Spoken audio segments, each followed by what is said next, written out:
এটা আপনার হাজবেন্ড বাচ্চা কাচ্চা আছে না? উনি এটা ডিভোর্স দিচ্ছেন? আরে এখনই ঝামেলা হয় নাই। ডিভোর্স দিয়ে দিচ্ছেন? জান নাই মানে ওর যে সব কাহিনী এরা রিসোর্টে চলে যায়, প্রত্যেকটা রিসোর্টের কমবেন আমার কাছে আছে। আমি এই অবস্থায় কি তাকে সংসার করতে পারি? আমি তাকে ডিভোর্স দিচ্ছি, কিন্তু এই ছেলে আমি ওরা ভাত পা বন্ধু বলছিলাম যে ভাই তুই একটা যদি কোনো কথাবার্তা বলে থাকিস সব তুই এগুলো সব ভুলে যা। আমার ওয়াইফের সবসময় ভাই প্রেসের লোক আপনারা দেখেন এ সবসময় ফোন দেয়, এমনকি আমার সাথে কিভাবে লুকোচুরি করতে হবে সব শিখাই দেয়, আমার নামে কিভাবে মামলা দিতে হবে সব শিখাই দেয়। ও সব কিছু হচ্ছে আমার বাসা হচ্ছে ঈশ্বরদীতে।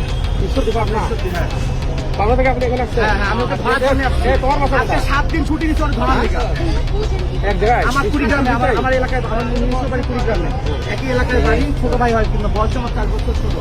ওর সাথে ভাবি সম্পর্ক হাই হ্যালো হইতেই পারে, কিন্তু সে এমন ভাবে আমার পরিবারের নামে ব্লেম দিয়ে তাকে সে কনভিন্স করছে। তুমি ঢাকায় আসছো কেন এখন? কোন রিসোর্টের নাম কর, তোর রিসোর্টের নাম তো বাপও জানে না।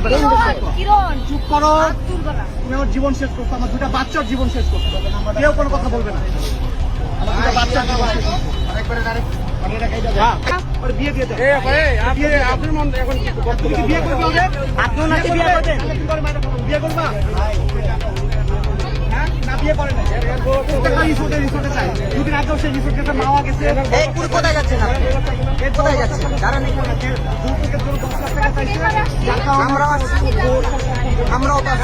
আমরাও ওর বউ হচ্ছে ডিভোর্স দেয় না, কারণ এ পলাতক তো 1.5 বছর ধরে ওর সাথে কোনো সম্পর্ক নাই। ও পলাতক, ওর বউ জানে না কোন জায়গায় আছে। ওর বাপ মা তো কিন্তু জানে না। এত পরিমাণ আসামি ও। কথা তো দিন আপনি কেন উনি আপনার কি লাগে? উনি কি লাগে? গায়ে হাত দেওয়া যাবে না? আমাদের গায়ে হাত দিব না। কিচ্ছু বলবে না। বিয়ে দিয়ে দেখ ঝামেলা কি যায়? আমি নিজে উদ্ধার, আমার ভাই নিজে উদ্ধার হোক। পুরো ক্লিয়ার। ওনারে ডিভোর্স দিয়া ওনারে মেরে দিয়ে আমি সংসার করছি। এটা একটা 5 বছর 6 বছর বাচ্চা আমি নিয়ে নেবো, সমস্যা নেই। সবাই বিয়ে করবে না, মেরে ফেলবে। বিয়ে করবে, ও যে অপরাধ করে তাকে মেরে ফেলবে।